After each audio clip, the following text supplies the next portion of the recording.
Welcome back to another week as we're talking about Project 72. Today, I just dove right away into that calling aspect. Remember, we had first we need to make yourself available for this pattern of the Lord even to start, because if we don't make ourselves available, then the Lord can't even call us in.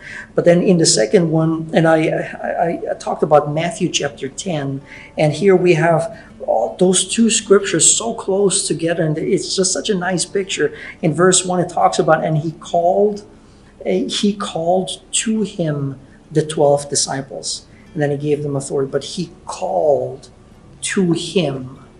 And then in verse 5, he sends them out away from him in order to minister.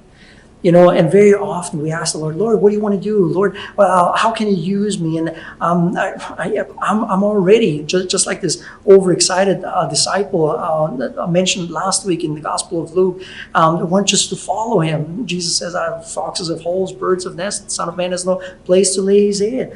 And sometimes we just want to be so excited and we want to be all in. But if we are not willing that the Lord can gather us and to pull us into his presence. And this is a key part, because it becomes so important later on, because the message that we carry is his presence. We are not promoting a doctrine, we're promoting a person. And if we don't know the person, we don't know what to say about this person, right? And so we have to get to know this person first. We want to smell like him. We want to feel like him. We want to know exactly what his thoughts are. And so this gathering, he called to himself. Proskuneo, he called them into himself. This gathering, summoning, like calling to yourself. And I wonder how many times and this is what I hope that we can discuss in core groups, how many times are we hearing his invitation and his calling where he wants personal time with us? And we feel like, I feel drawn right now. But then we disobey, or we just get so sidetracked with other things. And instead of just following that, all of a sudden we realize it later as a consequence where we're like, oh, wait a second. I forgot to take my time with the Lord.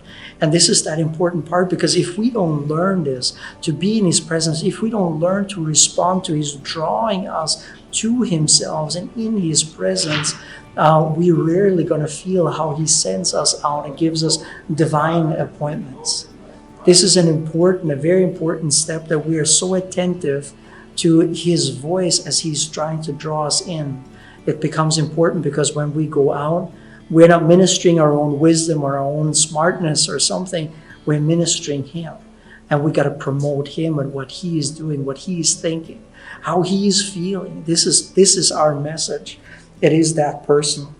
So I would like to encourage you today, as you just maybe go around and talk about different things. Share if you have had this special moment, or where you felt a very strong drawing of the Lord into his presence. And sometimes we just need to break it down into simple terminology, calling and sending out. Maybe you can identify it based on that. Where do you feel a time in your life where the Lord called you in, and where was a time in your life where he tried to send you out? Maybe you have examples like this that you can share with one another to encourage one another.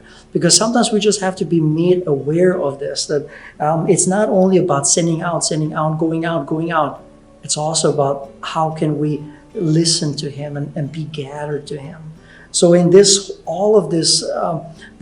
message was about that calling. That he wants to send us out. Go out. Now go your way, he says in Luke chapter 10. Now go your way. But before we can go our way, we need to have this quality time with him and get to know the person. So encourage one another, pray for one another. And if there is a revelation, if there's a fresh word, if there's an encouragement that you have for one another, go ahead and share it, because we are all in the same boat together. Nobody's better. We are all fashioned in weakness. God has created us in weakness, right? But that is where he is strong. And we just have to learn how to deal with this weakness and have us filled with that power that is his presence. So go ahead, encourage one another, talk about it, and God bless you. We'll see you next week.